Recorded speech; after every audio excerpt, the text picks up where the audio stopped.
the last race of the season in Formula One terms. Spot with Brazil as well on a basic occasion, but it's won championships before as well. Back in 2010, 2014, 2016, and 2021, I think as well. Yeah, of course it's 2021. I was just trying to figure out if there was more championships along the way because some of them have been won in Brazil before, as it's been the last race of the season in some years that they swapped around. So we're here in Co-Racer League. My name is ILT Indigo, and today is Ben Riddle.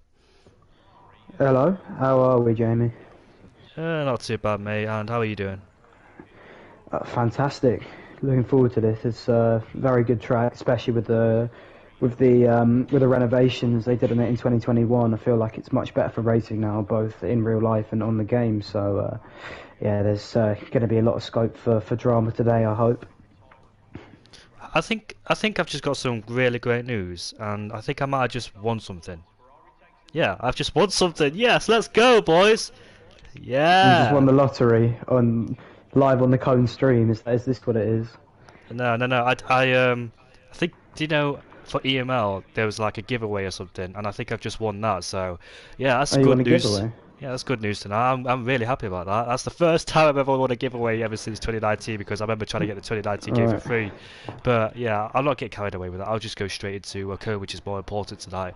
So, G. Russell, the man that won the Spanish Grand Prix, defending off the mighty Welter in P3 there. Last few laps, he was under huge pressure. He was on all the inters that Welter as he pitted 2 laps later, which made a big difference on this game. 2 laps difference. And he managed to hold off the threat by having a bit more ERS at his disposal due to that virtual safety car just throwing it up as Welter had to use it. But he knew himself that he had to overtake in the corners. But Russell defended at the right time in the right places and gave himself a win. So the odds are Jeroen Visser because he says he's really confident and strong around this track. And let's see his statement proves it tonight as well because I know he can also bring up some good races as well we've seen in the past, and he's won only one race this season back at the Japanese Grand Prix. Not had good luck in the past few races. I think Canada and China, I don't think he was here for due to being on holiday, and the Spanish Grand Prix he crashed out or spun if I remember correctly. So let's hope he has a good strong one tonight because he needs it for the championship. Well, yeah, the problem with Jeroen is that he's got a qualifying ban for today after incidents in Spain, so he's going to have to do the work from the back. I remember we spoke in party, and he's very disappointed about that. So, but still, a lot could happen. Hopefully, some safety cars. As we have Liam going onto a lap, coming into turn one now, hitting the apex very nicely, heading down into the long sweeping straight that finishes off sector one. Jamie. Yeah, the turn one. I didn't really see the lap because I was on board with George Russell, but I didn't realise Leah was out there first. So 17.3. I've commentated Abu Dhabi a few times this week, one in Tier 4 and the other one in EML as well. So I've got some experience around here at Abu Dhabi. DRS enabled then for this 1.2 kilometre straight as we head down into the heavy braking zone. And turn 5, it looked like he went a bit deep on the corner, so it might cost him time. Hmm. On the straight itself. Turn 6, a heavy braking zone, is very important to scrub off all the speed here, and it's very critical these corners to get right because it leads onto a next straight immediately. With the second DRS open then, as the traffic gets out of his way, which is very important too for a qualified lap, as Piers has returned tonight and retired. So expect a few retirements in the qualified session as we've seen throughout the majority of the season with the likes of Walter, Luke and Isak Kush, the main guys that go out to retire as they want to show off. As we come down into, took a very wide line, but I thought he might go a bit deep, which he did do, but it wasn't as deep as I thought. So turn 14, D-Stakes it as well in 4th gear as we head round to the modified penultimate corner, flat out now here in the Formula 1 cars. Into the final corner we go. Is this going to be a 22 for Liam as he crossed the line now? It's a 22.5 for the benchmark then. So is anybody out there to try and beat that? I wonder. Antonio is on a flying lap. He just crossed the line to do so. So I was on board with Russell momentarily a few moments ago. Russell, unfortunately, has invalidated his lap time there. So that's his lap time done and dusted. And he's going to go back into the pitch due to the lack of ERS. So I suspect that he did it in the last sector as he won't be able to recover from the tire temperature or the ERS. So Humbalele goes quicker, so that's 4 tenths difference between Humbalele and IRT Leroy then goes into P1. Ben, I know IRT Leroy, by the way, has done a race around here in Abu Dhabi, so I expect him to know a thing or two. It's a 21.8 actually, and I think he was spending most of his time in the 22s in the last qualified session, so a 21 already, that is incredible from Leroy. Well, yeah, I was in a practice session with Lee earlier. I just sort of like to get in from time to time just to scope them out. And yeah, it was he was setting 21s quite consistently actually. I think he's still got a few tenths in the tank there, so it'll be interesting to see how that progresses. But yeah, a solid banker, and his IRT compatriot Julian J has also set a very good lap with a low 21.9. So those two right up the front there, as Nathan JP does a 22.1 and Bumpier is a CRL second row as Bumpier goes with a 22 flat. So yeah, also already quite close with the times, although we still have several members of the grid yet to set times. Who's next over the line, Jamie? I think it's Cilio, who goes 7th.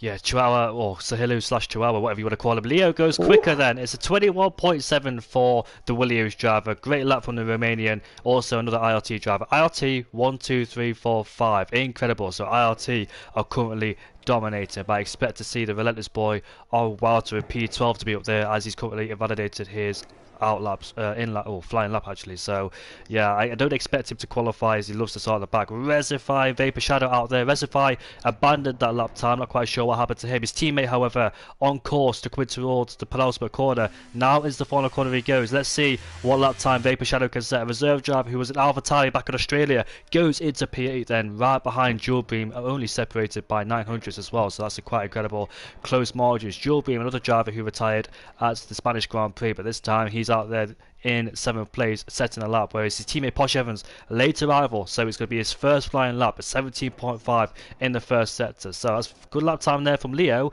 and Leroy in P2 as well. He had a great qualifying at the Canadian Grand Prix. Also in the first stint at the Canadian Grand Prix race, he had a good race there, but unfortunately the wet conditions weren't really his expertise, let's say. So unfortunately he dropped down the order with a drive-through penalty due to speeding on the virtual safety car. So let's hope for a change of fortune there for Leroy, because he started to show some serious pace recently, and hopefully that could transpire into these races now as he's gaining more experience and confidence. Bob Pierre too, he usually fluctuates throughout the whole season. He sometimes up there, sometimes down there, so it's just a yo-yo machine for Bompier in every single race. You don't know where he could be. Sometimes be high up, sometimes be low down. So let's see what he could do here. With Nathan, had a great qualifying back in Qatar and at the Spanish Grand Prix, but on both occasions got taken out on the first lap in different corners. So yeah, he also needs a change of fortune. Humbelele, it's retired early doors in races, not really had the best start either, as Posh Evans, a bit squirrely there, so lost him a lot of time. It's P12 for Posh Evans only, so yeah, definitely a lot to be found from him. QVR Gary on the straight there, might gain a bit of slipstream as his AlphaTauri teammate tucks in, and let's Gary back out. That's lag, isn't it? Whoa. Yeah, that was lag. What was that? Oh my god. Yeah, that's not encouraging. At what point? Yeah, Gary's lagging very badly.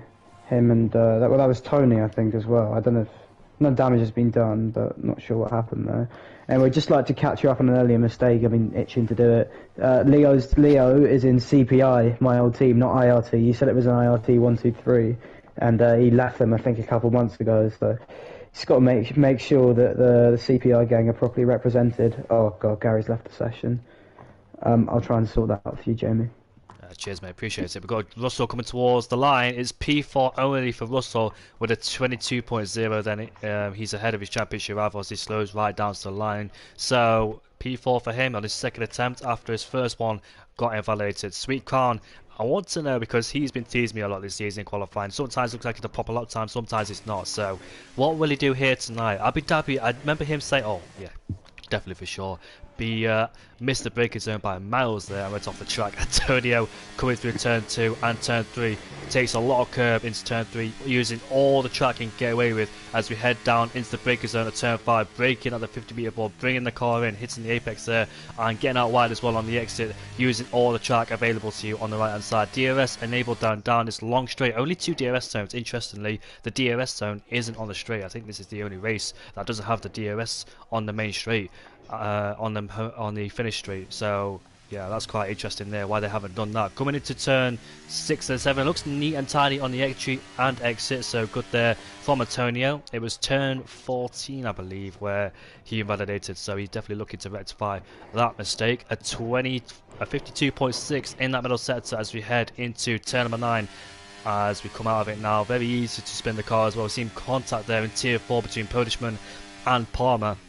As we head down into turn number 17 we go. Sorry, turn 17. I don't know where I am so far. Going into turn 14 now. Gets a decent exit where he validated last time. Turn 15. I said turn 17. There's only 16 corners on this track. As we head into the final corner for Antonio. Let's see where the driver can put his car. Is P11 sadly for him. Look at the margins because that's quite close. I thought it'd be higher than that, but actually if you look at the timing boards, they're so close together, so it explains why he's down in P11. A few hundreds could catapult you up the order, and Dual Boom does. It's P1 with a 21.6 there, so great lap time from the German driver, and Jeroen Visser is actually going on the track, so let's hope he doesn't set a lap time, otherwise he'll be in big trouble. Yeah, I mean, I'll keep an eye on him. But I think he's probably just doing an out lap to confirm his setup, no? I mean, that's what you're allowed to do with the quali ban. But he's got to make sure he gets out of the way of everyone here, because there's a car behind him. No, he's all good. But yeah, brilliant lap from Jewelry, about 10th and a half ahead, although I think Leroy is on his second lap, although he's not improving in the second sector. Let's see if he can make any inroads out the final corner. I don't think he's improved. I know he has by a 10th. It's a 21.779, which is a decent lap, but I think Lee will be expecting a bit more because I've seen him go faster in practice sessions, as we're also waiting for Leo, who takes an unconventional line off the track to let everyone through. But yeah, a lot of drivers flying in now. Who's next up to the line? We've got an Aston Martin, I think, of Cilio, who's not on his lap. Yeah, we've got a Haas coming through now into... I really hope that one of these guys are finishing their laps. Anyway. Quite a few validations, so it explains why people haven't improved their lap times. Bompy is one of them. I think he validated at a turn number 5, I believe, so that's quite a strange one to do on the exit of turn 5, using all the track can get away with, but a bit too much. So you expect a lot of validations here. But what you said about Leroy doing really fast lap times, I know he could do it. It's just like me. In practice sessions, you can be really good because there's no expectations, there's no pressure at all, because it's a practice session. You can essentially do whatever you want. You get multiple goes at it. But when it comes to qualifying, huge pressures on you to perform as well, with everybody watching, and also stakes are high, and there's a lot to lose. So that's why he might not be setting a lot of times. He needs to, because it's just a pressure thing, it's just a mental thing in your head, because you know you can do it, but when it comes to different scenarios, like let's say practice and qualifying, you can do whatever you want with no consequences whatsoever. But in the actual session where it counts a lot, and therefore you make a mistake, it will cost you huge with practice. If you make a mistake, oh well, you go again. Here comes Rezify. It's P4. Great qualifying, by the way, for him in the Haas. The Alfa Romeo is behind him, who's starting a lap time. That is Luke in P20. Had a qualifying ban last time out, so he heads down into turn number 1. And he didn't really hook up the first corner there, so he lost a bit of time due to that. Doesn't use all the track in turn 3 either. He can sweet car, and he did this in Spain as well, where he did multiple runs on a set of soft compound tyres. But he'll be starting on the back end anyway, so I'm not quite sure why the soft compound tyres would be used. I think the mediums would be more explainable why if he'd be on them. But Luke, yeah, clear and validation there, had no attempt, so yeah, you can definitely tell he'd be starting at the back of the field. Yeah, so I was just watching Leo. He was going through. He was 2 tenths up on his Delta going into the final sector, but I think he invalidated his lap on the before he'd even started it. I think he must have got a this and next lap invalidation on one of the last corners, or for being off track for a long time. Actually, I think that might have happened. As so he's coming back into the pits and will now only have 1 attempt, as he's also lost an end plate from slightly careless driving in the final sector. As Gary's gone up into P4, coming back into the session and coming back with a bang, with a very good lap with a .840, as I believe most drivers are heading back into the pits. Although Liam is actually on an out lap, so I can take you through his performance if you'd like. Yeah, sure, mate. You can go for it. Cool. If you just got on his camera, so he's going through the final sector now, just preparing the lap.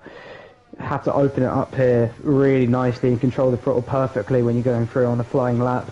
It's a really nice section, but very difficult to get right. As he comes through now, and he's pitting. Brilliant. I was really excited to do a whole commentary there. So yeah, I think we've got everyone. We're just waiting for everyone now. No, Luke's on the lap actually, although he's got no ERS, so I'm not really sure if it's worth commentating on this, because he's going to struggle, especially in this section.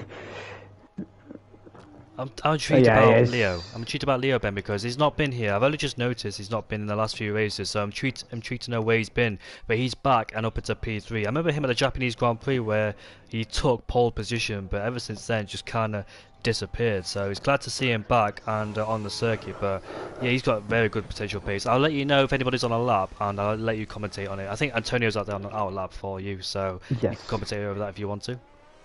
Yeah, I'm just keeping an eye on it now. I'm just going to see the standings where Leo's been.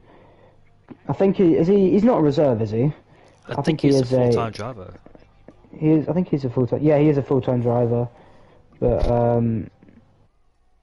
yeah, he hasn't been too present. But yeah, good to see him back doing well in P3. G. Russell, Nathan did a oh, Valter's retired. I think Valter might be starting from the back actually. I think I heard that. So yeah, G. Russell went up into P2 with a 21.7. It's a good lap from him, but I think he probably can do better. As Antonio is starting a lap here, so we'll have a look at this, as he's going to have to deal with a lot of traffic in the first sector if those guys are slow on their laps. As he goes through, you know, have to take a nice wide line into turn 1, just misses the 50-meter board, but very nice, and takes all of that exit curve, sweeps over onto the inside left-hander, and now all the way over onto the outside curb on the right. A lot of curb in this first sector, and he's 8,000 down on this time with a 17.2, which is still very competent. Sort of a half-half win there, sweeping through and keeping quite a high minimum speed in third gear. Over to DRS for this first long straight, as I believe he's got a Haas in front of him, although that shouldn't pose too many problems if he gets out of the way in time for this corner, as he brakes just after the 100-meter board to sweep through, maybe slightly away from the apex, but it's a decent line from Antonio, definitely, and it's a really good exit on that curb, keeping very tight onto the inside to sweep through this straight and minimise the wheel rotation, going out onto the outside, and he's still down on his lap, so it's not too encouraging for Antonio. It's looked good, although slightly tentative in places, and he's going to have to weave through this final sector. The Williams gets out of the way for him, and nice into 13, now 14. He's missed the apex there slightly. It's not the most convincing lap from Antonio. Tidy, but not quite as full out as you might want in Q3, as he comes across the line with an Alpine in front of him. And is he going to improve? He does, but he only goes up into P11 with a 22.193. Not sure how much time on the table there was for him there. I might be disappointed with that, as I believe he's not going again. Anyway, Jamie, back to you. Yeah, so 1 minute left in the session then, so majority of drivers coming out for flying lap or on their out lap, so it's going to be very interesting to see who can try and snatch pole away from Jewel Beam. The man himself on pole is 8 thousandths up in the first sector, and let's see what he could do. Interested to see what Leroy could have done, because you mentioned he was a few hundreds down or up in the middle sector, then he gained a 10th in the last sector, so if he gets the laps hooked up, we could see Leroy there being in P1, if he can hold the lap up together, if he's got the confidence to believe in himself, if the pressure doesn't get to him in the final stages, because closing qualifying, yeah, we know how the pressure could get. 1/10 up is Joe Beam in the middle sector. This is shaping up to be a really good lap time, just hooking up as we head down into turn 10 and turn 11. And we head into turn 12 of the braking zone. These slow speed corners, making sure that the rears don't lock up as well. Into third gear, into fourth now. Some people like to take it through fourth, some people like to rev it out in third. As we head through a penultimate corner now, let's see how much time Jewel Beam has found, as can he extend his margin to make it even harder for the guys. And this is 21.4, so we've had a bit more time in that last sector. George Russell in P2, that was another Mercedes across Liam, but he will not be improving. Leo, 2/10 up, let's keep an eye on him. Invalidated his last lap, let's see if he can stick that Williams on pole position. As a Haas of Gary Resify P7. Here comes Leo. It's pole. It's a 24.1, and he's 500ths up in the last sector as well on Jewel Beam. That's an incredible lap time. We've still got more to come. Leroy has improved, but only to P3, or stays in P3. But G. Russell is still out there on the track. What about Gary? 2/10 down, goes out wide anyway. Julian's down too. Resify is validated. Bompia 2/10 down. Vapor Shadow on not on a lap time. Nathan in P10. Just crossed the line right now. Bompia stays in P9. Humber Lele in P11. Cross Liam in P40. Kenny 2/10 up in the middle sector, so let's watch his progress as he makes his way now towards the final corner. I want to keep an eye on Russell in P4 to see what he could do. As Kenny crossed the line, puts that Red Bull into P9, so let's hope he's satisfied with that lap time. But one more man to cross the line. It's Russell. Only... Well, Oh, he's he's invalidated. invalidated. And, yep.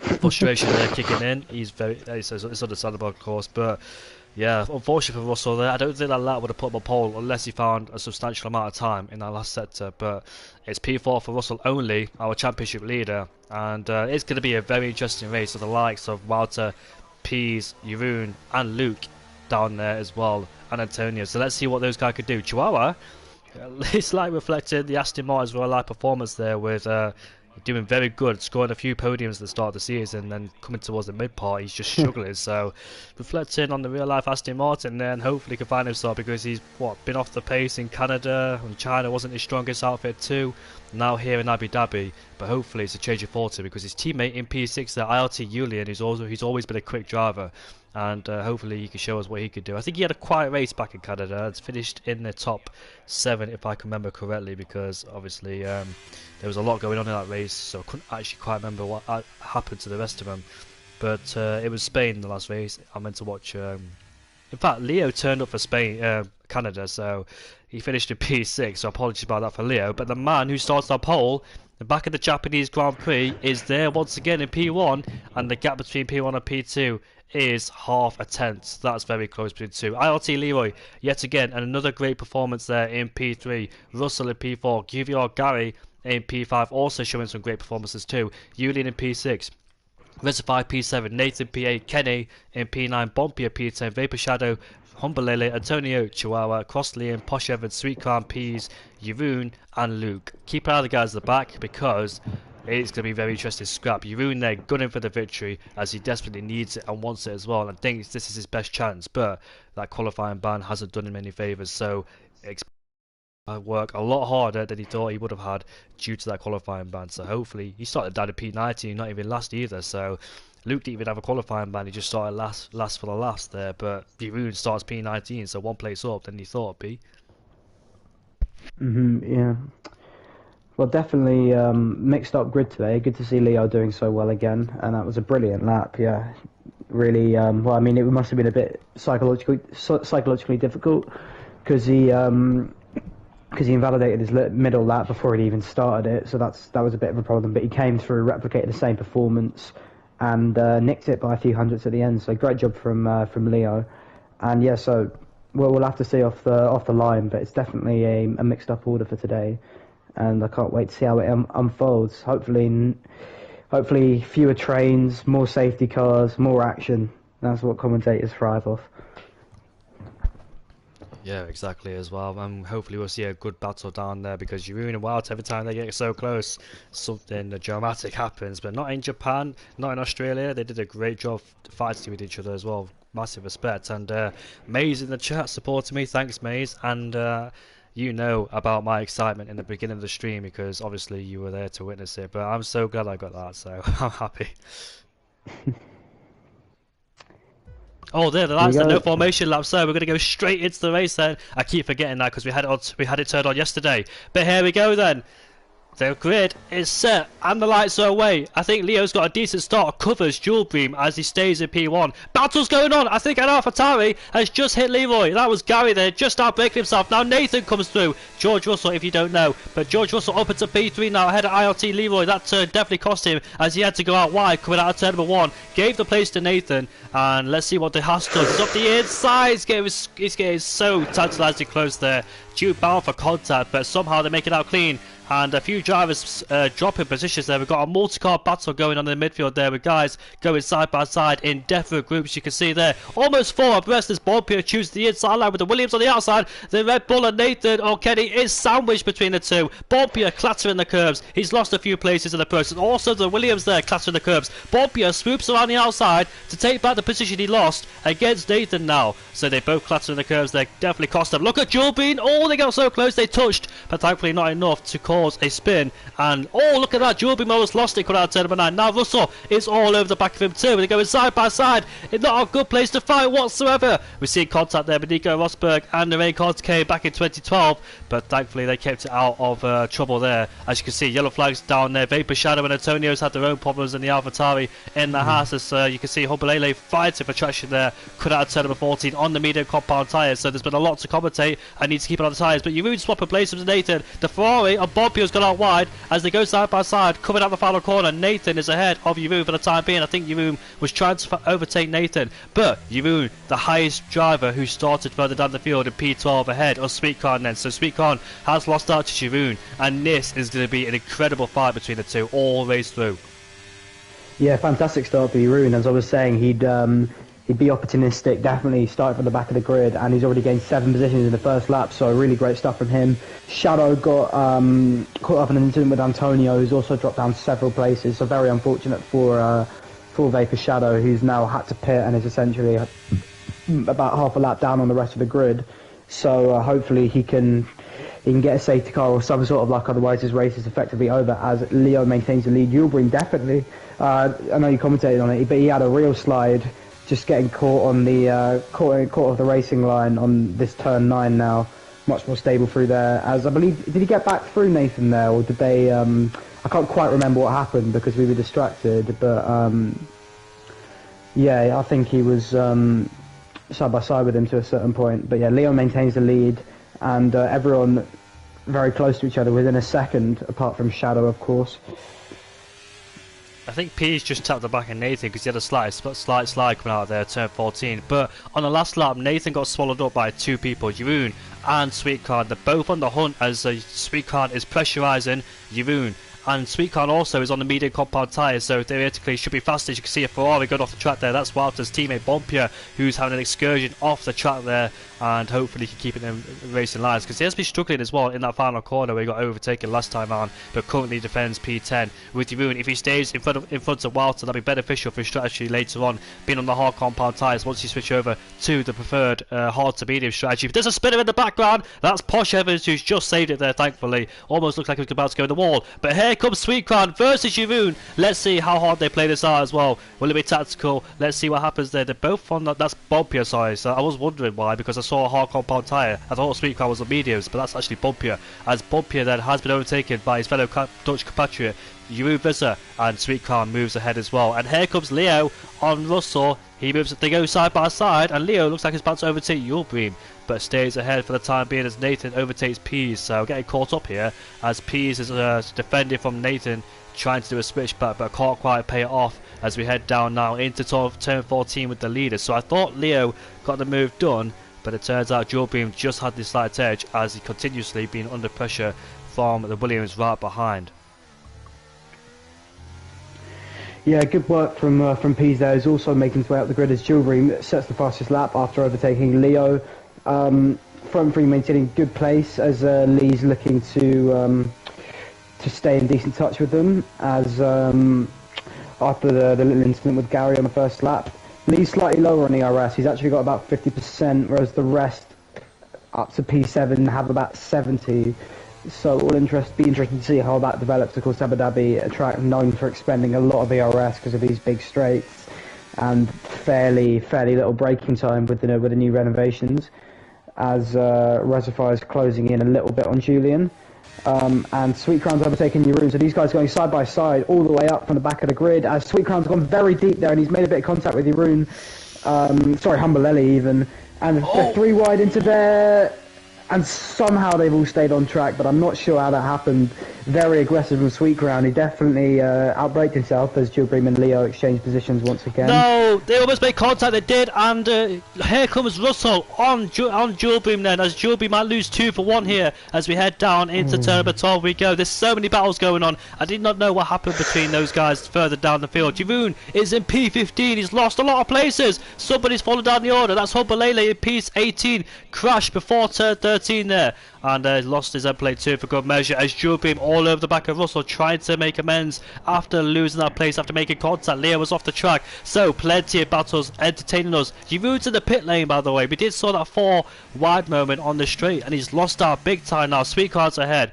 He's got ahead of Bompia too, he's made his way through, and Kenny's in P8 there, so a lot of battles went down there, and they got so close. Humbalele was involved as well in that battle, and they went 3 abreast, but it didn't work out in the end, as Humbalele has retired once again in this race there, unfortunately. So not the expected comeback drive we expect from Humbalele, but Reservoir all over the back of IRT Julian there. They go side by side. NLR driver getting ahead as well, up into P4 he goes, and NLR doing a great job, by the way, in the the esports team, and P is up into P10 ahead of Bompia as he's making his way through then. So unfortunately for you Rovers, it hasn't worked out. It's on the soft compound tyres there as we head onto lap 5 then, with all these guys bunched up right behind. So battle galore everywhere you go around Abu Dhabi. Bit too close, bit too personal as well, as none of the guys willing to yield, and a result of that, some people were caught up in contact, such as Humbalele and Jeroen there. I'm so intrigued to know how they didn't all crash together, because there were 3 wide going into a corner like turn 7, so tight as well. We saw Hulkenberg making contact with Grosjean, and the famous quote, "I'm hanging like a cow" in that Renault, and none of them made contact, well, none of them got a spin there. So that was incredible driving from all 3 of them. But Jeroen lost out big time, the highest driver who made up loads of positions, and now back where he initially started in P18 or P19. So it hasn't worked out for him whatsoever. All those battles he got involved in, a bit too well, going 3 wide hasn't paid out whatsoever. Yeah, it was all very opportunistic from the guys going up the grid, especially Valtteri and Jeroen, and yeah, I mean, that just looked like a disaster. Of course, Humbalele also got taken out. I didn't quite see the incident because I was looking further up the field, but I'm sure it had come from it came from the momentum caused by well, the lack of momentum caused by the 3 wide incident. So yeah, very difficult for those guys, but you have to pay the price when you race so hard sometimes. It's just a lesson, as Vapor Shadow's also retired, and yeah, I think he's probably didn't really feel like going around the track after his unfortunate first lap incident. So yeah, that's 2 out now, the Abu Dhabi Grand Prix, as everything else is fairly regulated now. I think Valtter's in trouble here because he's now 2 seconds away from the pack who will have DRS, and he's got absolutely no ERS, which was, although he hasn't crashed like the other 2 in that 3 wide excursion, he's in a very difficult position to recover anything now. So he's going to have to rely on his admittedly very strong natural pace to try and get back amongst it. Otherwise, he's going to be stuck in P9. Or but yeah, a lot of these guys, him and Pease and Bumpia, all these second pack drivers are very low on ERS. So it's going to be a struggle for them to get back in touch with the lead group. Yeah, it is. The top 8 having DRS there will be able to keep Wilder at bay for the time being, as Wilder's having to defend from Pease. Also a great drive from Pease, made up 8 places as well, both of them together, so that is incredible. If Sweet Crown could just somehow get back in the DRS, he's able to regenerate some of that battery loss, as well as Pease getting wobbly coming out of turn number 5 there as he continues to put the pressure on Walter. His old good championship rival we know from seasons ago, as Nathan is making a move on Bompia, but the top guys getting ever so close. It looks like it's all settled down now and just following each other in that one big DRS train, as you expect around any circuit, because in the first stint you want to be working together to try and pull away from the rest of the field. Then all the chaos unfolds when it comes to the medium stints. So these guys are settling down now. No more desperate moves, desperate attempts there, and especially at turn 9 we've seen contact as well. And I think Pease is right behind for Sweet Crown, but can't do anything about it. As the longer Pease pressurises Sweet Crown as well, the more it delays his chances of getting back in the DRS range, because the gap was like 1.4, so he got it down, and once that DRS opens he loses about 5 or 6 tenths due to the DRS of these guys being so powerful, and Wilder having no battery as well, so he's derating down the straight while defending from Pease, so it's a pain as well. Plus on the medium compound tyres later on in the race, when those tyres start to fade away, he'll be in a massive trouble like you said, and once those guys switch over to the medium compound tyres later on the hards, then he'll be in big trouble. So yeah, Sweet Crown had to make the most. He has made the most of those medium compound tyres, but those multi-car battles, those 3 wide moments cost him dearly, and Jeroen too for good measure in P17 ahead of Antonio, who just pitted, as those 2 had no battles. But Jeroen, it's unfortunate about that qualifying ban.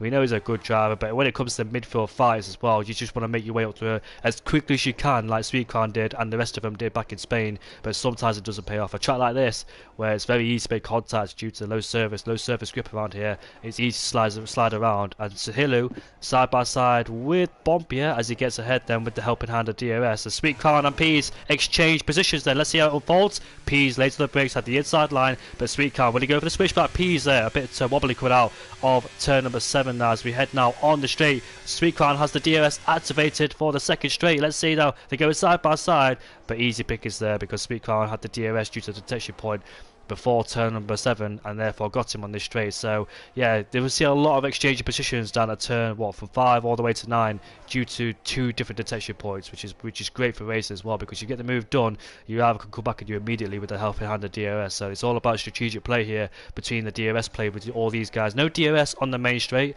which is quite weird because I think it's the only track without DRS on the home straight. No, Silverstone as well, actually. Yeah, I don't know what and yeah, Australia too. Yeah, I keep forgetting about that. Forget what I said.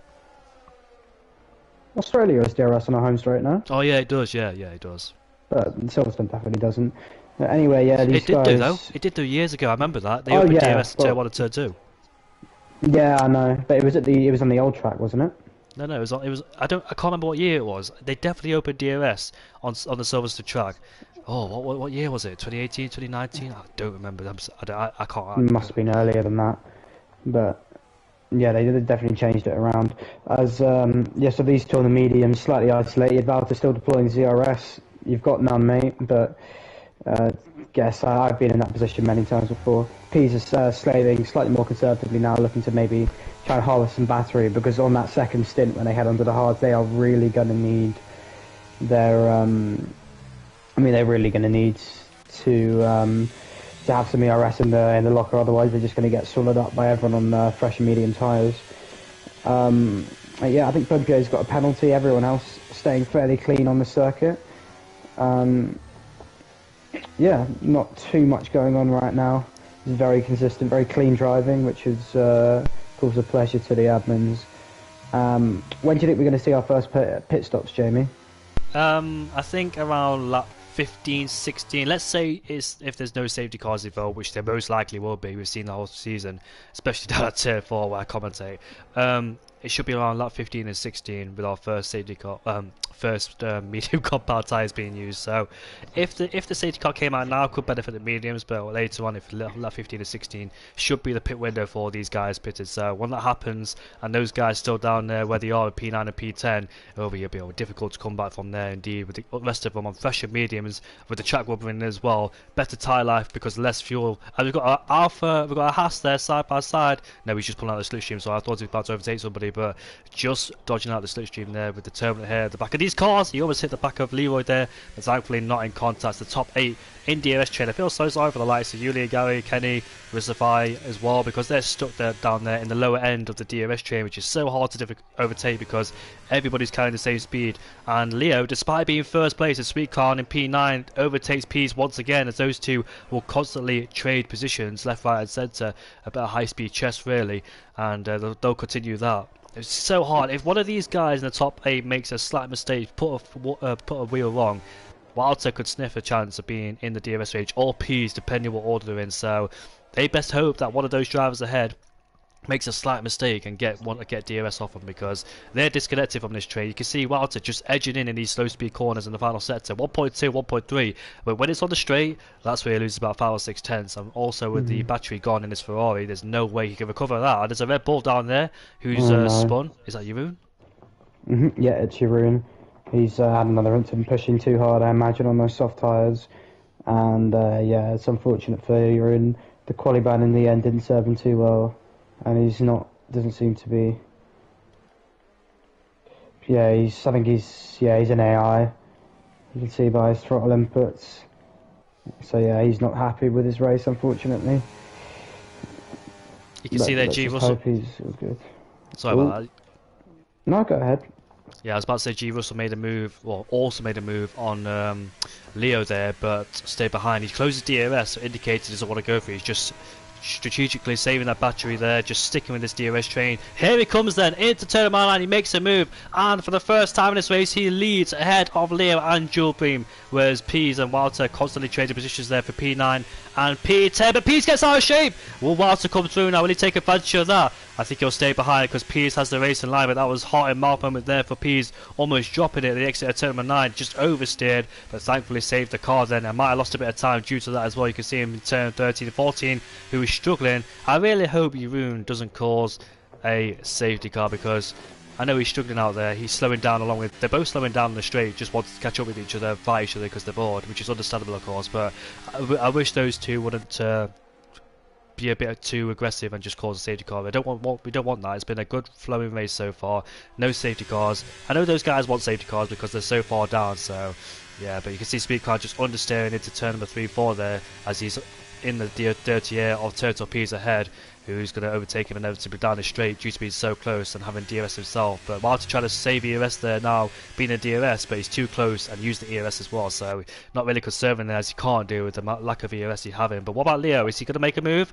No, he's too far back, but they're so close. I'm surprised in these high-speed corners as well. None of these guys are just overstaying off the track because they're in dirty air, low grip surface, all on the hard compound tyres. These hards should get better as well, so they're fully up to temperature, these hards, and they should be grippier as well now at this stage of the race as we come towards the almost a crossover point between the hards and the mediums, which the hard compound tyres should be better than the medium compound tyres, as the mediums will start to fade away ever so slightly lap by lap, and therefore the hard compound tyres should be getting better and better at the stage.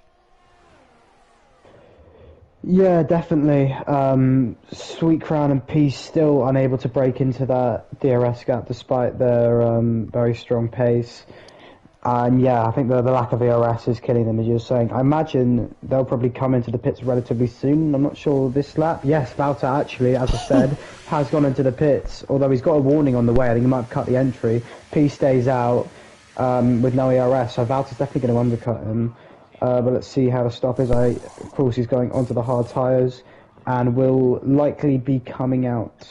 Maybe he doesn't want to come out in touch with Cross Liam because he doesn't want to fight him, especially considering he's on new softs. We'll just watch to see who gets ahead of the other here. I think Valter's going to come out ahead of Liam just.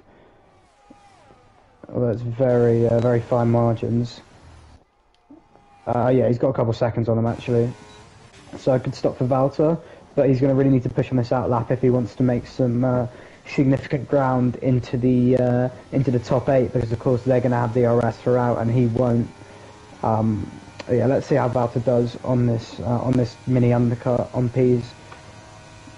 Yeah, Pease is squabbling with Chihuahua. They both have DRS and they go side by side to turn them around. So Pease doesn't want this whatsoever, considering, or he just gets tapped there and Tilu goes off the track as well. Thankfully, not. I think that's a BS penalty for Sweet Crown because I was on board when he entered the pits. Nothing wrong with that. He didn't cut the corner or anything. It's just the game giving him a penalty. There's nothing obvious about it either, giving him a penalty. Oh, Chihuahua there getting out of shape at turn 14, just oversteering as he tried to pick up the throttle there.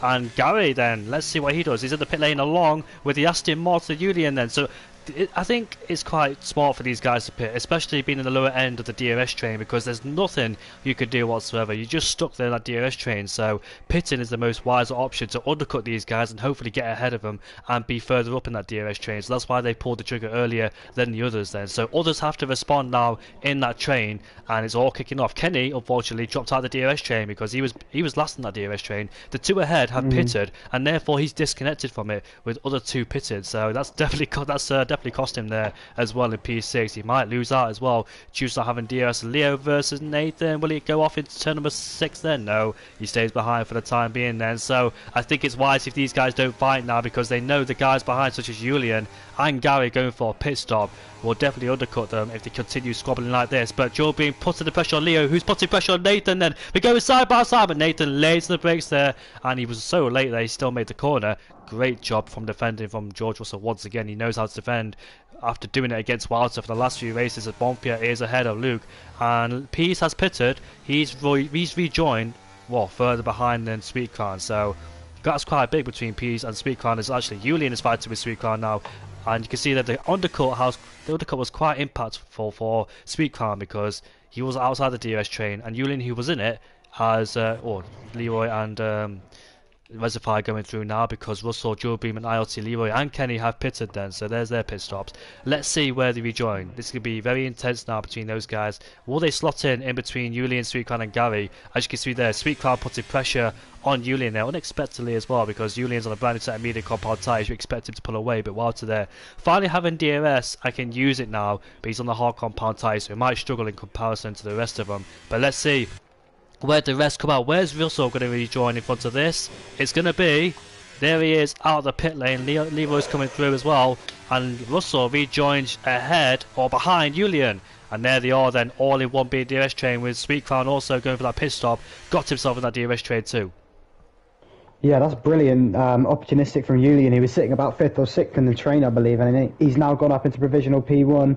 Although Russell Nathan is going to be hot on his heels, he already has overtaken him. Valter as well with a big undercut. But he's going to have to manage his penalty and stay with these guys because, of course, that pen's going to knock off a lot of places as Nathan's getting a nice slipstream from Posh Evans, so he's not going to have a challenge from Julian on this occasion.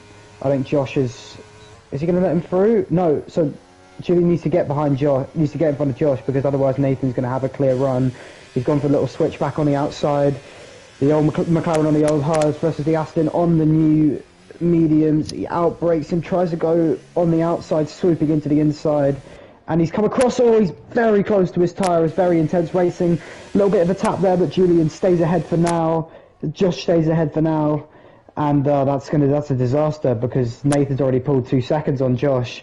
Julian's going to be so frustrated because what looked like a masterful undercut has caused him significant damage as he's going to have to be stuck behind Posh Evans for one more sector, losing time to Nathan all the way. He's practically bumping him through every corner and lifts off big time there. As Leroy and Leo, who pitted too late, are all getting caught up in the carnage. It's Josh holding up 4 people there as Julian finally gets through. Sweet ground on the inside, Leroy on the outside. Leo's putting the IRS. He's going really deep on the inside there to overtake 3 cars. It's fantastic opportunistic racing for the Romanian. He goes up into P7, provisional Flory P3. spun! That sweet car's made contact with somebody! He's gone round, and of course that happened. It was looking disastrous. Josh causing quite a ruckus there by not moving out of the way of the others, which he's completely entitled to do, of course. And it's led to Sweet Crown spinning, and he's got a long way to go to catch up with the others now. Jamie, oh my god. Mate, there's a lot of battles there. Joshua being the obstacle and causing heat between everybody there. Desperately want to get past. I think Russell's overtaken Luke now in an unconventional overtaking place down to turn 14 there. And I think Luke might be struggling in his old hardcore power tyres, which explains why he's overtaken at the particular part of the section. But Sweet Crown then has spun, and that's big implications now. Russell knows he's got a huge advantage, seeing a Ferrari spin, and we've got a McLaren who's spun. Is that dual beam? Yeah, it is. It's Jewel Beam. The man who was up there in the top 3 has been caught up in that midfield melee there. So Josh there, entitled to defend, of course, but upsetting people's races. Oh, once again, it's another dismal race there for Jewel Beam. Looks like it's going his way, and Antonio's retired. That's a safety car. He's crashed. It's a safety car. Oh my god, that's massive for Luke and Bumpier. Disaster for Nathan and Sidio. If they stayed out one more lap, they would have had a free stop. Oh, that's heartbreaking. But yeah, Luke and Bumpier, that's a big advantage for them. I wonder what everyone else is going to do. I imagine the medium runners are going to have to stay out. P's, I'm not so sure. Of course, the guys on old hards will pit now. This is going to be really interesting. Really, really good. And yeah, Nathan loses that advantage. He looked dead on to win the race after putting that gap to Julian, who was stuck behind Josh. But now he's going to have to probably work again as Luke and Bumpier are obviously going to pit, so Leo's going to be right behind him, chasing him, and we're going to have a bit of a dogfight to the end, Jamie. But yeah, the safety car is out, and that gives Jeroen a big opportunity. Jeroen stayed in the race, unlike Julgrim. Julgrim retired in the pits just before there was a safety car, actually, which is a disaster for him. That's really unfortunate, as Luke and George Russell are swapping positions for some reason. Don't really know what's gone on there. Yeah, Jeroen Visser, I've got massive respect for him staying in the race. Massive respect. I'm glad he stayed in it too. So yeah, like he did in a few races before, trying to stay in the race, and hopefully he can gain something because he deserves it. Does Jeroen, as Luke and Bobby are heading off into the pit lane. Ben, what an incredible battle! I caught an off-board shot of 5 cars going side by side on the straight. Unbelievable. I just can't.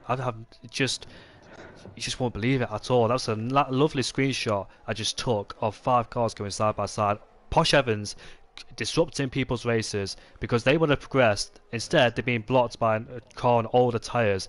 I feel sorry for ILT Julian, who got caught up in that. But luckily for Julian, that's been helped now with the safety car, as the gap has been reduced dramatically, as Russell had like a 2.5 second gap over the rest of them. So Russell there, who was sitting pretty there with the gap extending hugely thanks to Posh Evans, luckily he got past him immediately, whereas Julian couldn't, and therefore the rest of the guys right behind on his tail, like Gary, Leroy, Reservoir, Sweet Crown, whoever else was there got caught up in that drama and therefore couldn't overtake, and that was just incredible to watch. All 5 cars going side by side, desperately trying to make up positions, because these guys have been in a big DRS train ever since the start, know there's a podium on the cards, and they don't want to get hauled up behind guys on older tyres as well, as Leo there in P2 has also got caught up in that melee but got past 2.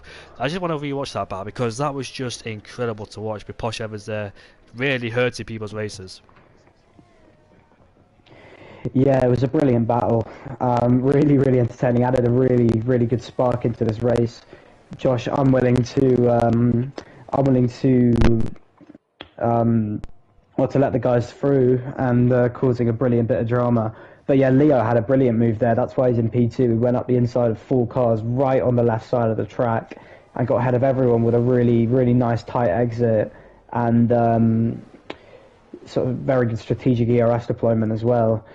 So now he's right back in touch with Nathan after an unfortunate pit stop. I mean, he was really far behind after the undercut. I think he was too far behind to compensate for how much fresher his tyres would have been. I think he would have had difficulty getting back in the podium places. But as things have panned out, he's right back amongst it again. A lap fresher tyre than Russell, which could be significant to cause the mediums to deteriorate very quickly. So tyre age is going to be one to keep an eye on. P9 downwards, everyone's on completely fresh medium tyres. So that's 8 cars there who will be looking to get amongst it, with the cars with slightly older tyres on their way to the end of the race. Hopefully the Jeroen pits again. Actually, is he going onto the softs? He can't be, surely. The softs would make it 10 laps. No, he goes onto a fresher set of mediums for some reason. I'm not quite sure why he's pit, but he's perfectly within his rights to do so, and he'll catch up with the pack. So the safety car should still be in by as we go around for lap 20, Jamie. I hope Jeroen can make it to the rest of the grid. He should do, because they're headed out at turn 5 and Jeroen just came out of the pit lane. But yeah, Sweet Crown and Jeroen once again back together. Kenny, who was in P7 at the time before the safety car, before the pit stops, now down as P14, so he's at a massive disadvantage. Obviously, with everything that's going on there, I have no idea what happened to him, unfortunately. There was loads of cars going side by side, so yeah, it took out the fact that Kenny's dropped into P14, so he's behind Bompier and Cross Limas on all the tyres. It benefited Bompier and Nathan as well on fresher mediums, so it's really worked out for Nathan's favour to stay out there along with Posh Evans and Bompier down in P12. But yeah, it's going to be an interesting race now with everybody on the same tyres then. So it's going to be quite a race towards the end, with Russell in P1, once again Leo in P2, IRT Julian now up into P3, so the grid has changed. Julian now finds himself on the podium where Jules Bean was initially, but Jules Bean being caught up in those incidents, probably wish now he stayed out there, because the safety cars helped him. Well, a safety car would have helped him, and now the safety car is coming in at the end of this lap then to round off lap 19, and we've got 10 laps of racing towards the end then. So lighter fuel, newer mediums, grippier circuit, and the challenge for the lead is on between all these drivers who've been glued together ever since the start of the race. It's going to be hectic, it's going to be chaotic, desperate moves can be put in play as well. So we're on for a race here tonight for the Abu Dhabi Grand Prix, rounding off round number 9 of the season 2. So I can't wait for this. Let's see what happens. Fireworks will be erupted as well as we head off into the night in Abu Dhabi. And it's night time now in the UK, which is quite surprising at 9 o'clock in the evening, but obviously summer's ended. But here we go then. George Russell will control the pace, and he will dictate when everybody can go. And Sweet Crown and Jeroen will be making a comeback drive. Sweet Crown will have chance to get rid of his 3-second time penalty after the race. That's with his right. So here we go. George Russell has gone then, and let's see who's getting the advantage. Julian's gone deep in the final corner, and would he get attacked by the guy behind Gary? No, Gary stays there at P4. He's defending actually from ILT Leroy. The two Irishmen going at it. Both Alfa Romeo. Oh, look at Leroy getting a bit of a tag slap on coming out of turn number 1 there, but saves the car. Both Alfa Romeos have trade positions. ILT Leroy looks like he might fancy him lunge out of turn 5. Will he go for it? Yes, he will on his Irish compatriot there. They're going side by side now, coming out of the corner. But Leroy there, get oversteer, coming out of the corner, almost slid to the side of Gary. Let's see who's got better straight line speed. Let's see who uses that ERS to get ahead. It is ILT Leroy who gets ahead. What about Leo? Will he fancy a move? No, he won't. He stays behind for the time being as he's waiting for the DRS, all important DRS. And Sweet Khan has got ahead of Kenny. Up into P13 he goes, behind his Dutch teammate of Bompier. as Yuri Vizza hasn't made up any places at all during this segment of this race. What about Leo? Will he go for a turn? Yes, he will. They go side by side. Into turn 9 we go. And I think Russell has the advantage with the inside line. They're all concertina up together, right behind each other. Sunbeam and myself with the dirty air. Gary there under pressure from Reservoir. You can see the ILT Leo weaving about to see where he can plan his attack. Into this braking zone we go, which is quite a difficult braking zone because it's so easy to lock the rears up. And we see a tap there from the house of Reservoir, who made contact to the back of the Alpha Tauri's rear wing. But still, they're on the track and still intact there as we continue on. All in one big DRS train then. So every single driver is in the DRS train. Grab your tickets, folks, because this could be a thrill of a ride. Yeah, really great racing. Really looking forward to see the battle between the... well, everyone's within a second now. Everyone's within a few tenths. The pack is really close together. Coming out, we got any battles going on? Jamie Pease is a tenth behind Silio. Is he going to go for it? He's going side by side from into turn 4. He's going down the inside, slightly conservative. Silio nearly taps the Williams of Nathan JB, but it's good stuff from Pease as he gets up, and he's now going to look to challenge Nathan, who's not really got quite as strong a slipstream from Reservoir.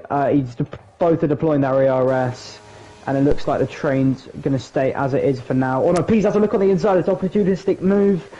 Gets right across the apex there. They're side by side, pumping all the way, and he slide bit of oversteer really snapped out there as they made a collision. As Josh gets a 3-second time penalty for corner cuttings, so not sure what happened there, but really tight between Nathan and Pease. Hard racing though, no penalties should be incurred for that. But yeah, really good stuff between the two of them as Pease remains in P8 and Nathan, bit of a nosebleed, was telling me that he wasn't confident at all with this race, but he's doing well up in P7. Maybe looking to even get a few more positions as Gary and Reservoir battle it out. But G. Russell and Nathan leads the race now. Leo is going to have to look for a good opportunity because, as we know, Russell is a strategic master in these sort of situations. Very good at managing his car and the pace, and also when to make the move. So Leo's going to have to try and outsmart him. It's going to be difficult, but these two are right now looking like the favourites for the race. Yeah, they are as well. Now DRS has been enabled then, so spicing things up even more. And let's see which group is the first to be detached from this DRS train, or will all of them stay in. And this is very close race between all these guys. Pease, fancy a move on Nathan, now goes for the ultimate switch back on him. Has the DRS, they all have DRS, so not really any advantage. It's all about who has the most ERS in this DRS train, the most battery to get past, who will conserve, who will use. Let's have a look then, as Reservoir might fancy a move on Gary. Up the inside, it's going to be late braking, he gets so close to the back of the Alfa Romeo there. Oh, sorry, that's the Alpine. As you can see, the Alfa Romeo side by side with Nathan now, coming out the corner, got better traction, got great speed. He moves up into P7, does P, and look at that, Leo go for the move on Nathan. He moves himself up into P1, Reservoir up into P5 ahead of Gary. Gary's still there on the inside. It's so close between the two. As you can see, the Aston Martin Williams now squabbling over P9, and Sahilu there up into P8 then ahead of Nathan. Oh, he actually makes it. Oh, that was so close there. He turned a late braking move into an overtake up almost, but thankfully no contact made as Pease saw him coming, and that was so close there. I don't think Sailor meant to do that. Gary has got picked up a 3-second time penalty then, so definitely cost him as Sweet Crown now has overtaken Luke. He moves himself up into P10. By the way, last lap 2 drivers went off the track, so that's why some people picked up penalties. I think it was due to late braking. A McLaren and a Ferrari involved. I think that was Bompy who got involved too, hence why he's picked up that 3-second time penalty. You can see Gary derated, so is Pease there, so they all use the ERS at this stage of the race. Pease there, will he fancy a lunge? Yes he has. He's done some great audacious lunges up the inside of people today. All his tagging wheels, but thankfully came out unscathed without going to a spin. Now Sahilu might take advantage, gets good slipstream. Pease is trying to block him in. He's forced him all the way to the left hand side. Sweet Cloud has overtaken Nathan. Chihuahua takes 2 for 1. And you can see there, Gary and Pease are still side by side there. Great lunge there from Chihuahua to take 2 for 1 there. Thought to be a disadvantage with the inside line of going deep on the brakes, but turns out he made the corner stick. So that was very good racing. Pease now. Sweet Clown is all over the back of Gary. They go side by side as we head down into turn number 9 we go. Let's see who's later on the brakes between these two. Gary looks like he's slipping back now. That penalty might have played a psychological effect. He forces Sweet Clown all the way around the outside and off the track too, but still they're going side by side. Gary's not willing to give up, as he might have to now with Sweet Clown having the race in line, and he moves himself up into P8. So Gary there looks like he's getting out of shape just a bit in some place on the track. He's lost a lot of ground. He was in this DRS train for the whole race in the first stint, and now unfortunately for him the Irishman is down in P9 then, so he's falling down the grid. Is Gary, can he get into rhythm very quickly there? That penalty might might have played on his mind just a bit there for him. Yeah, really tight racing and fantastic opportunistic move from Siliu there. Really good stuff. Just a problem for Nathan and Julian as well. Both are now 9/10 away from the car in front. So I can imagine it's going to be quite.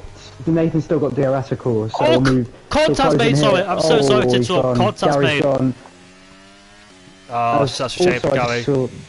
Yeah, it's a disaster. Gary was really struggling there, low in ERS and just picking up the penalty the lap before. So yeah, very unfortunate for him. More contact. I'm so sorry to interrupt once again, mate. But I think Sahilo has just hit Leroy and has sent him into a half spin, but stays on the track. But all importantly, that 1 second range of DRS has been lost now. We saw an Aston Martin defender Reservoir. Looks like he's just let Wilder go. He's up into P6 then, so I'm not quite sure why Relentless and CPR NLR are working together. But however, Sweet Cloud is up into P6 then with Reservoir release. I think they made contact too, because I saw 2 different groups make contact, so that could be the reason why as Wilder now goes deep into turn number 11 we go. That's turn 12, sorry, turn 13, now turn 14 we go, and you can see P's all over the back there, who's been fighting majority of this race with Walter. I think Reservoir's made, yeah, he's got damage, that's why he's slow in these mid-speed corners there. But Leroy, it's such a shame going for his first podium of the season. He got very close to Canada, but the rain came, and the rain is not his strongest suit either, so that's why he dropped down. And Sahilo there exceeding challenges, I think, coming out of turn number 1. But what a shame there, because once you're outside the DRS range, it is so hard to claw your way back in with the guys carrying the speed down the straight there. So Leroy will be so frustrated knowing there's a podium, but these guys are late to the brakes, rear locking up as well. That could also add an effect why Chihuahua did that. He had broke himself a few times, did Chihuahua, but unfortunately this was costly because Leroy's 2 seconds away. Yeah, well, Julian definitely hanging on in the DRS. He's very low on ERS now, whereas Leo and Nathan are just a class apart, really, completely cruising, and both have 70% of ERS available. So these two are going to be almost certainly battling it out for the win, because Julian just doesn't have the resources in his car anymore, and he's dropping back still, of course, on slightly older tyres, which won't be helping him, as he's now just out of the second gap. And if these guys can extend enough in the third sector, then it's likely going to just be these two battling it out for the win. But yeah, really, really unfortunate for Leroy there. That'll be a report on Cilio, I can imagine, if he's been tapped, so still scope for him to get up a couple of positions. Well, I think he just cut a corner there, with Val's penalty as well. But yeah, I'm really unfortunate for Leroy, who said to me before I left the party to join you that he'd see me on the podium, and unfortunately it doesn't look like that's going to materialise for now.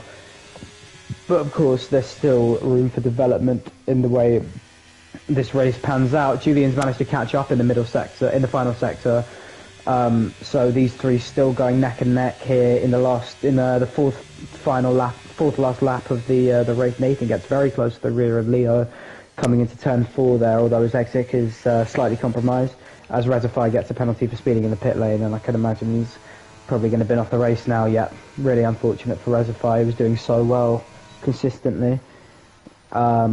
But yeah, just Leo and Russell playing a bit of cat and mouse. Russell feinting moves on the inside and backing out, trying to be smart, both saving ERS. Leo's got slightly more at this point. But yeah, flying the CPI flag very well is Leo. Leo 27, the Romanian man. Can he hold on in these final 3 laps? What do you think, Jamie? Who's got this one?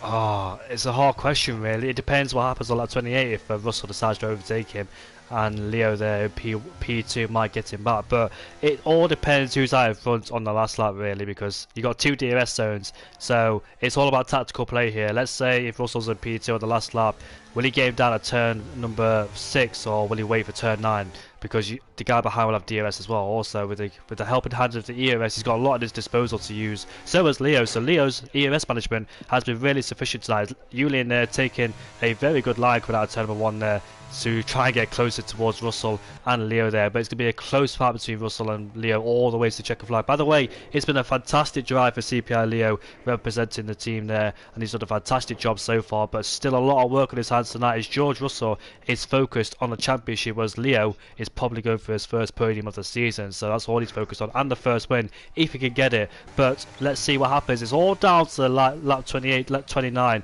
to determine who wins this Grand Prix, and Chihuahua still putting pressure pressure on Sweet Clown there.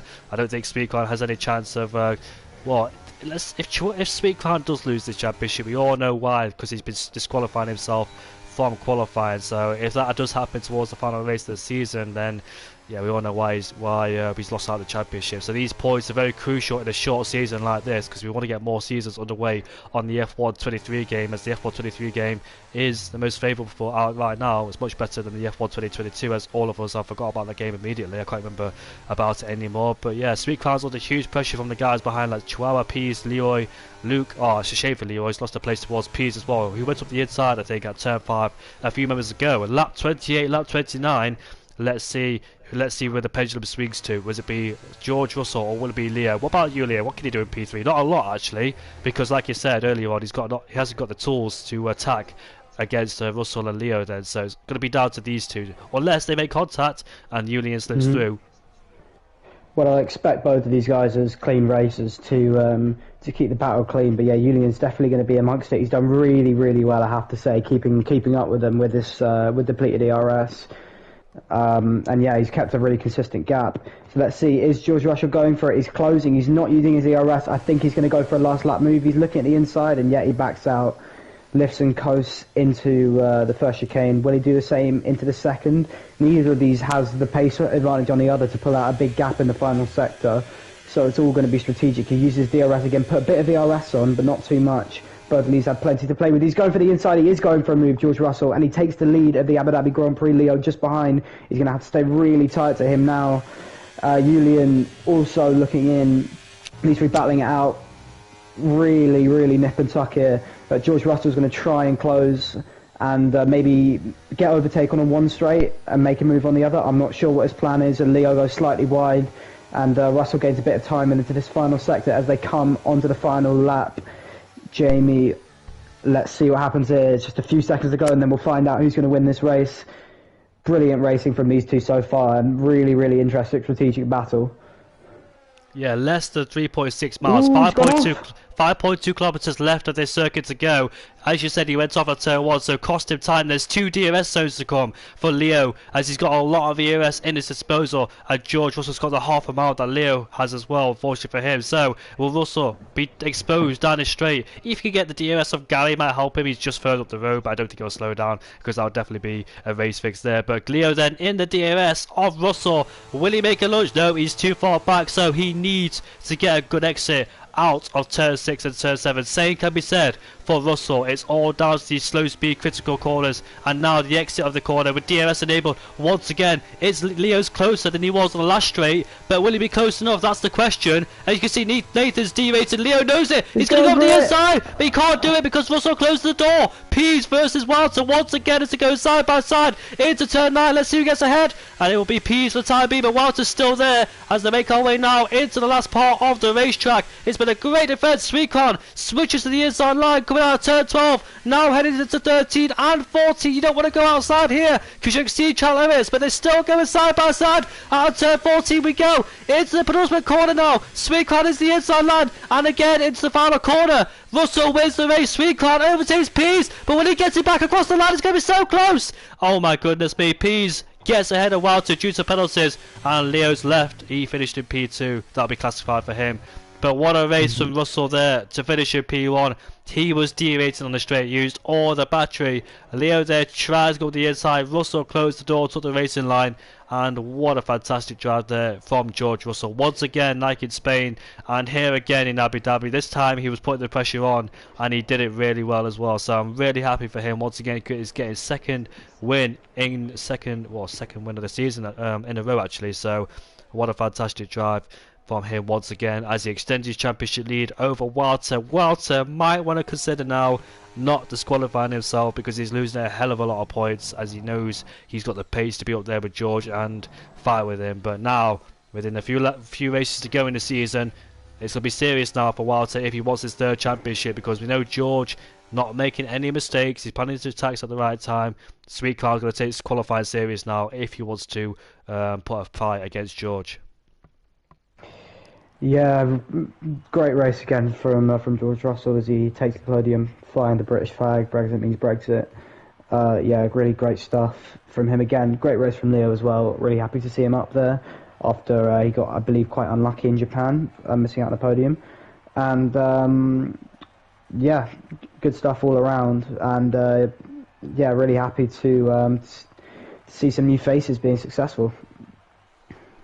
Yeah, it is indeed. Congrats to Julian on being on the podium. Couldn't really get up there with the top two guys as they obliterated the ERS where Julian had none, so therefore didn't have to battery down the straight to do anything about it. But still, P3 is a great result. P is from P18 to P4. What a fantastic drive from him once again, being at the back of the field.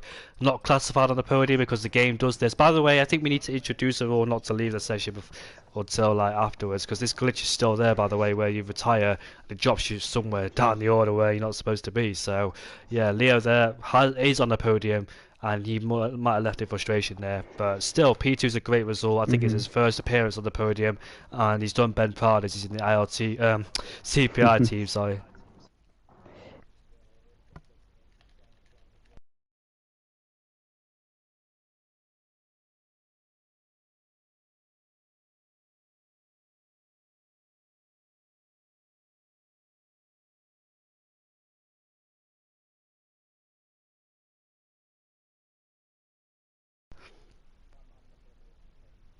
Oh, oh, fair. Congratulations to the successful ones today. And yeah, I'll see you later. It's been a pleasure commentating with you as always, mate. I enjoy it. Pleasure, mate. Thanks a lot.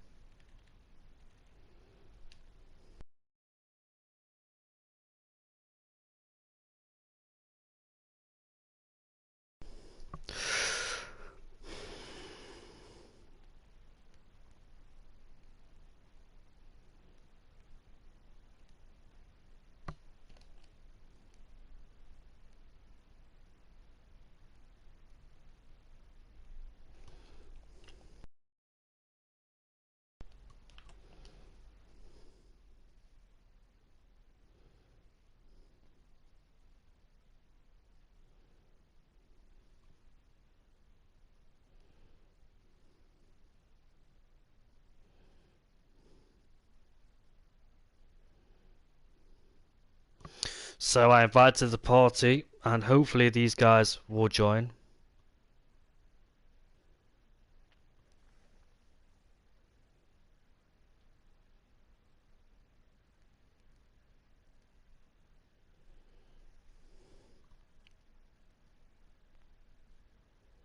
Oh, come on, IoT. Julian's just turned off his PS4. Join through your phone, mate, if you have the PS app. But hopefully we can get some of these guys in the party.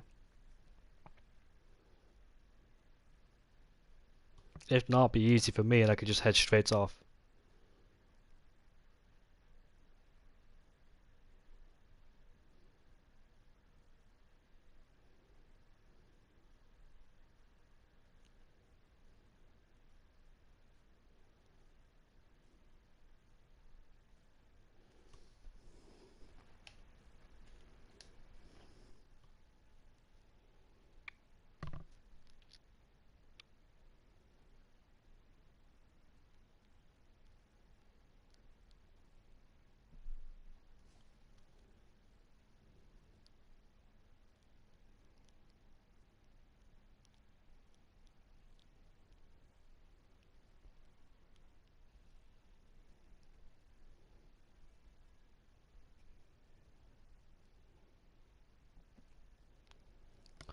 So it looks like none of these guys are joining the podium interviews then. So that'll be it for me.